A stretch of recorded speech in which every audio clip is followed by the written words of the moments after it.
여러분 안녕하십니까? 팡팡 터지는 바이블입니다. 오늘 전기예언서 101번째 시간이 되겠습니다. 많이 했네요. 오늘은 열왕기하 3장 1절부터 8절까지 내용을 좀 다루겠고요. 다음 주에 이제 나머지 부분, 열왕기하 3장의 나머지 부분, 그 모압과 전쟁을 하면서 세 나라가 동맹을 맺는데 북이스라엘, 남왕국, 유다, 에돔. 그래서 이제 이들과 엘리사의 관계 또 어떻게 해서 이 전쟁에서 이기게 됐는지 이런 것들을 여러분들에게 설명하도록 그렇게 하겠습니다. 전체적인 주제는 모압의 배반이에요. 그래서 여기 있는 그림은 메시아 스탠리 혹은 뭐 모아바이트 스톤이라고 불리는 모압 석비인데요. 메사 석비 뭐 이렇게 불리기도 하고 요거에 대해서 나중에 좀 설명하도록 그렇게 하겠습니다. 3장 3장 전체에 나와 있는 모압과의 전쟁 내용을 이제 기록한 건데 이건 뭐 자기 입장에서는 모압이 이겼다라고 얘기하는 거고요. 그런 면에서 볼 때 열왕기하 3장의 기록과는 조금 다릅니다. 뭐 모압 왕 입장에서 자기가 이겼다라고 말해야 되지 않겠어요? 네, 뭐 그렇게 생각하는데 뭐 하여튼 본문 속으로 좀 들어가 보겠습니다. 여기 우리가 이제 읽으면서 열왕기하 1장 17절하고 열왕기하 3장 1절 기록하고 살짝 조금 다른 부분이 있어요. 그래서 성경을 좀 관심을 가지고 읽으시는 분들은 이걸 지적하실 수도 있죠. 여기 보면 유다 왕 여호사밧의 아들 여호람의 둘째 해에 그 여호람이 여러분 이거 헷갈리시면 안 됩니다. 여기 여호람은 북이스라엘 여호람이고요. 그죠? 이거는 남왕국 유다의 여호람 왕이에요. 그러니까 이름이 같았다는 것은 얼마나 두 집안이 가까웠나 하는 것을 사실 말해주는 거다 이렇게 여러분들이 생각하셔도 크게 지장이 없을 것 같습니다. 여기 보시면 오물이 여기 끊어서 이쪽은 뭐 설명할 필요 없고요. 이쪽은 뭐 다시 설명할 필요가 없을 것 같아요. 오므리가 이제 아합을 낳았잖아요. 아합이 이제 이세벨하고 결혼해가지고 이제 역사의 비극이 시작이 되는 거죠. 그래서 이제 딸을 아달리아를 낳는데 이 딸이 여호사밧의 아들 여호람과 혼인합니다. 그래서 이제 두 집안의 관계가 생기는 거죠. 이건 뭐 제가 충분히 이야기를 했습니다. 그래서 이제 이 두 사이에서 아시아가 태어났는데 죽죠. 그래서 눈이 뒤집힌 아달리아가 남왕국 유다의 왕손을 다 멸하고 자기가 왕이 돼가지고 7년을 다스립니다. 유다의 여왕의 출현이죠. 그래서 이제 견디다 못한 이스라엘 백성이 대제사장 여호야다를 중심으로 해서 요아스를 아주 어린 요아스를 왕으로 세우고 반정을 하죠. 그 볼 수가 있어요.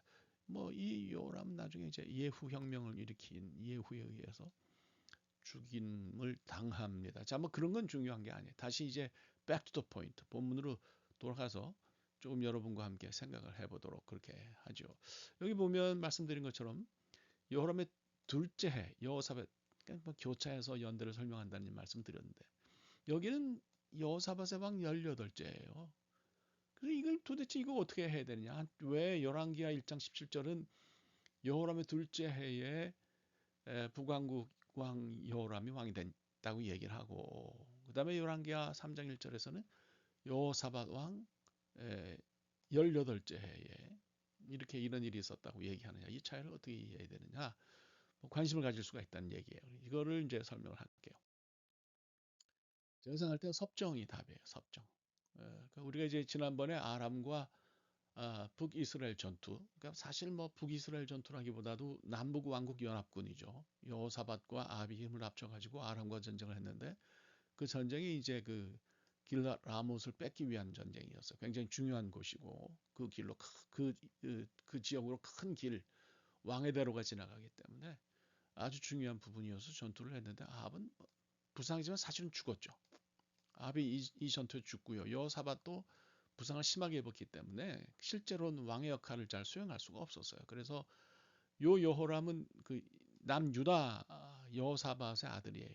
그래서 여호람이 아버지를 도와서 왕이 되죠. 섭정은 따지고 보면 그러니까 이 표현을 이종현 목사님 미국에서 오래 사셔서 그런지 표현이 그러니까 섭정 왕이라는 것이 뭐 여호람을 가리키는 건지 어떤지는 모르겠어요. 섭정을 받는 왕이죠. 그러니까 말이 보면 섭정을 받는 왕. 여호사밧이 실제로 왕이 되어서 다스리는 건데 여호람은 섭정을 받는 왕이 된 거죠. 근데 이제 5년을 더 살았어요. 여호사밧이. 그렇죠? 그러니까 여호사밧 입장에서 보면 요때가 5년이 지난 때가 여호사밧 18째 해가 되는 거고요. 여호람 측면에서 보면 여호람 2년이 되는 거예요. 그죠? 그래서 아합의 아들 여호람이 850년에 이스라엘 왕에 올랐는데 이때는 여호람 입장에서 보면 여호람 2년이고 여호사밧 입장에서 보면 18째 해가 되는 거예요. 그래서 이 둘의 관계는 섭정의 관계다. 이렇게 보시면 여러분들이 이 문제를 해결하실 수 있으시라고 봅니다. 어떠신가요? 좀 복잡한가요? 그냥 연대 이런 거는 복잡하니까 생각하지 마시고요. 그냥 섭정이 이루어졌구나 말년에. 그래서 한쪽에서 여호사밧 입장에서 보면은 그렇게 표현하는 거고 또 여호람 입장에서 보면 저렇게 표현하는 거고 그렇게 여러분들이 생각하시면 될 것 같아요. 여호람이 이제 아합의 아들 여호람이 왕이 됐는데요. 악했어요. 하나님 보시기에 악했어요. 악했다는 게 성정이 나빴다 뭐 이런 것보다도 하나님 보실 때 신앙적으로 그렇지 않았다는 거예요. 그러나 부모와 같이 하진 않았다. 부모는 아합과 이세벨이죠. 왜냐하면 바알의 주상을 없앴다. 이것만 해도 큰일이에요. 주상에 대해서 이제 다음 그림에서 제가 설명을 하겠습니다. 그러나 여로보암 1세죠. 느바사들 여로보암이 나라를 르호보암으로부터 나눈 그 이후로 이스라엘에게 범죄한 그 죄를 따라서 행했다. 이거는 정치적인 이유다 이렇게 보는 거죠. 여로보암이 뭐 했어요? 베들과 단에 금송아지 세우고 레위 지파가 아닌 일반 백성을 제사장으로 세우고 절기도 바꾸고 뭐 우상숭배 계속하고 그랬죠. 근데 이런 거는 사실은 그 정치적인 고려인 거죠. 그래서 북왕국이 정통성이 없기 때문에 남왕국의 정통성이 있고 또 예루살렘에 거기 성전이 있기 때문에 자꾸 백성들이 내려가니까 그게 싫어서 이렇게 한 건데 여호람 역시 그게 싫었어요. 나라의 국력이 약해졌잖아요. 아합이 죽은 다음에.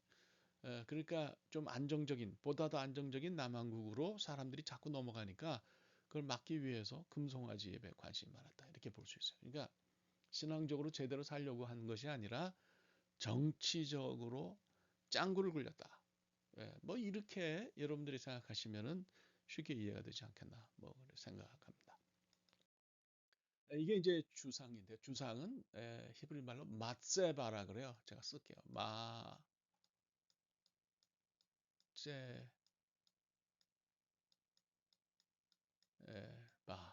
그죠? 이건 이제 원래 요 있는 그림은 제가 게셀에 가서 본 그 세워진 주상의 그림이에요. 석비의 그림인데 이거는 성경 시대가 시작되기 전에 이미 먼저 세워져 있던 거니까 왜 세웠는지는 잘 모르겠어요. 많은 학자들이 연구도 하고 그렇게 하는데 뭐 어느 것 하나 확실하지 않죠.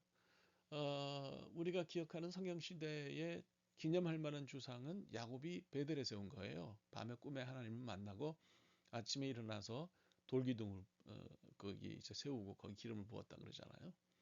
그러니까 이제 하나님을 만났다든지 그러니까 신의 현현 이런 걸 경험했다든지 혹은 정말 잊지 못할 그런 일이 생겼을 때 인생의 전환점이 될 만한 일들을 경험했을 때 그것을 기념하기 위해서 세우는 석비인데 이스라엘 백성이 나중에 이제 그 애굽에 다녀오고 다시 가나안에 들어와서 그 사사 시대를 거쳐서 왕정이 시작된 다음에 바알을 만나게 되잖아요. 그 다음부터는 이 돌덩어리가 타락합니다. 뭐 돌덩어리가 타락했다기보다 돌을 세우는 사람들이 타락한 거죠. 그래서 나무는 아세라를 상징하는 목상을 세우고 그 다음에 돌로는 그 바알을 상징하는 기둥들을 세웠어요. 그렇게 여러분들이 생각하시면 돼요. 근데 이것을 여호람이 철폐했다는 거죠. 그래서 보시면 이게 이제 바알의 집인데 뭐 이런 것들이 있어요. 이런 것들. 예, 이런 것들이 있는데 이런 것들을 이제 쉽게 말하면 여호람이 이제 부쉈다 이렇게 볼 수가 뭐 있지요. 팔레스타인에서 발굴되는 바알의 어떤 뭘까 동상입니다. 그래서 뭐 이런 것들 다 하여튼 여호람이 철폐했다는 것은 그가 일단 아버지와 어머니가 했던 일과는 좀 다르다 이렇게 볼 수 있지만 여전히 정치적인 고려가 앞섰기 때문에 말씀드린 것처럼 여로보암의 길을 걸었다 이렇게 말씀드려도 될 것 같습니다. 자, 가장 중요한 건 이제 모압의 배신인데요. 여기 제가 연대를 적어놨어요. 주전 850일강 이렇게 생각하면 연대를 외워야 되니까 복잡하잖아요. 저는 숫자 외우는데 소질이 없어요. 숫자 외우는데 소질이 있으신 분들은 외우세요. 근데 이때가 어떤 때냐 하면 바로 길랏 라못 전투가 끝나서 아합이 죽고 이스라엘 국력이 쇠퇴하기 시작한 때예요. 그러니까 뭐 이렇게 되면 이제 모압의 배신은 이스라엘 입장에서 보면 배신이고요. 모압 입장에서 보면 자기들 이제 주권을 되찾는 거다 이렇게 생각을 할 수가 있죠. 뭐 석비 요 모압의 배신이라고 할까? 요 사건을 기록한 그 석비가 있어요. 모압 왕 당시의 모압 왕의 이름이 메사였는데 이 메사가 세운 석비예요. 그래서 이스라엘하고 전쟁에서 이겼다는 건데 뭐 글쎄요. 열왕기하 3장 내용과는 좀 사뭇 다릅니다. 그래서 이걸 어떻게 이해해야 될지 잘 모르겠는데 하여간 이것을 기록한 것이 이제 이 석비인데 길이는 한 그 91cm 그러니까 높이죠. 높이 91cm 가량 되고 그다음에 너비가 뭐 그저 한 60cm 되니까 얼마 크지 않아요.